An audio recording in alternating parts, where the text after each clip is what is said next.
안녕하세요. 파동파동 트래블 여러분. 파동파동 트래블 편집자 고구마깡입니다. 이제 코로나 기간 동안 제가 그 여행을 많이 못해서 그 대신에 책을 많이 읽었었는데요. 이 책을 읽다가 이 느낌들을 여러분들과 공유하고 싶어가지고 네, 제가 이 동영상을 만들게 되었습니다. 뭐 앞으로 간혹 생각나는 책들 있으면은 괜찮은 책들 있으면은 이 채널을 통해서 여러분과 공유를 하도록 하겠습니다. 오늘 공유하고 싶은 책은 바로 이 서양 미술사입니다. 네, 이 서양 미술사는 이제 곰브리치 저자인데요. 여러분들 이 책은 좀 많이 유명해서 좀 책 좀 읽으신다 분들은 이제 좀 아실 거예요. 예, 이 책은 이제 말 그대로 이제 서양 미술에 대해서 이제 고대부터 시작해서 오늘날 현대까지 쭉 거슬러 올라가는 그래서 하나씩 짚어주는 책입니다. 이 책에 대해서 모든 걸 다 설명할 수는 없지만 제가 이제 이 책을 왜 읽어야 되나 그거에 대해서 두 가지 정도 이제 말씀을 드릴게요. 첫 번째는 제가 이제 후회되는 점인데 이 책을 먼저 읽고 이제 유럽의 박물관들을 갔으면 얼마나 좋았을까라는 생각이 들어요. 제가 2012년 정도에 이제 루브르 박물관, 파리 루브르 박물관이나 오르세 박물관에 갔었는데요. 그때 뭐 좋은 책들, 좋은 그림들을 많이 봤어요. 좋은 그림들과 멋있는 족상을 봤는데 그 의미, 그 중요성에 대해서는 잘 몰랐어요. 물론 이제 거기 밑에 설명들이 쭉 있고, 그래 이런 게 있었구만 하는데, 근데 어떤 그 루브르 박물관을 보면은 이제 그 역사적 흐름에 따라서 이제 배치를 하거든요.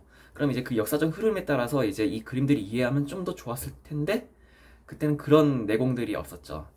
근데 이 서양 미술사 이 책에는 그런 것들을 쭉 개관할 수 있도록 훑어볼 수 있도록 그 도움을 많이 줘요. 네, 특히 이제 거의 루브르 박물관에 있는 그런 흐름을 많이 따라간다고 생각을 해요. 네, 고대 이집트 미술도 이 속에 들어가 있고, 그리고 이제 고대 이집트에서 시작해서 로마, 그리스, 그 다음에 로마, 그 다음에 이제 그 서유럽까지 이제 그 시대 순으로 이제 어떤 그 제국의 패권들이 이제 넘어가잖아요. 그럼 그 패권이 넘어감에 따라서 이제 그 서양 미술도 그걸 그대로 따라가거든요.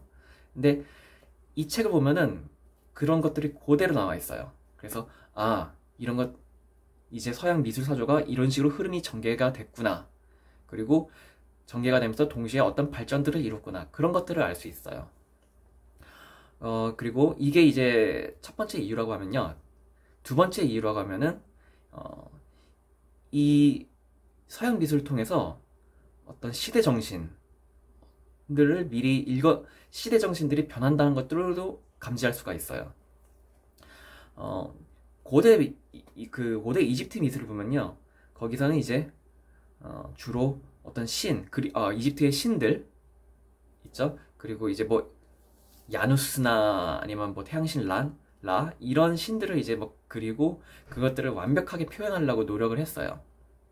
그런 것들이 이런 사조들이 이제 중세 그리고 뭐 르네상스 시대까지 가요. 이제 중세 시대 보면 이제 주로 거기서는 이제 그리스도교에 대한 그림들이 많고, 이제 르네상스 시대 가면은 거기서는 이제 또 그리스 로마 시대의 어떤 신들을 통해서 인간상에 대한 어떤 묘사들이 들어가거든요.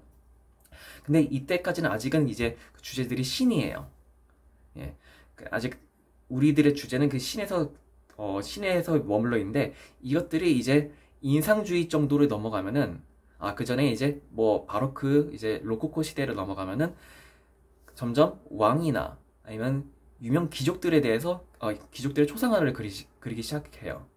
그리고 이것들이 인상주의로 넘어가면은 이제 평범한 민중들, 그리고 이제 뭐 풍경화 아니면 정물화, 그냥 우리 주변에서 볼 수 있는 소재들로 이제 넘어가게 되거든요.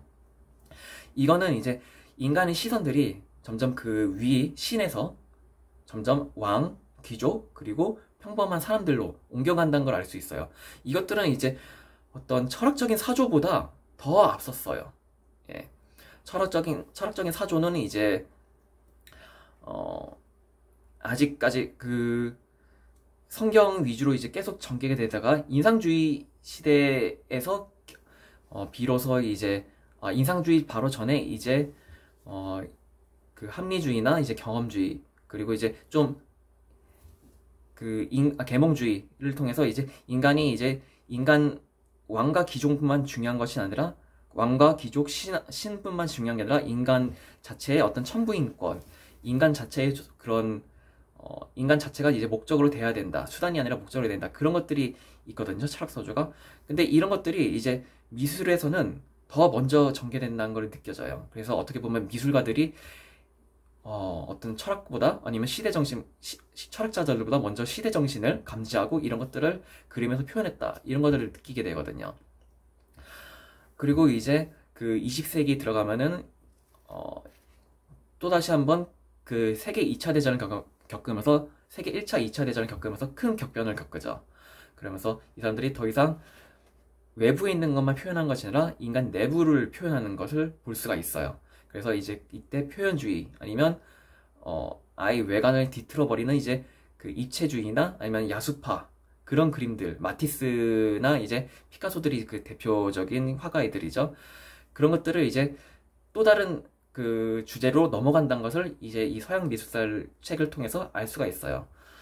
그래서 다시 이제 이 책에 대해서 그 장점 두 가지를 나열한다면, 첫째는 이제 미술 박물관을 가기 전에 아니면 미술 전시회를 가기 전에 이 책을 한번 보면 큰 도움이 된다는 거. 그리고 두 번째로는 얼마나 그리고 동시에 시대의 흐름들을, 어떤 시대의 그런 시대 정신들을 이 서양 이 미술가들은 미리미리 표현을 했다는 거, 감지하고 표현했다는 거를 알 수 있습니다.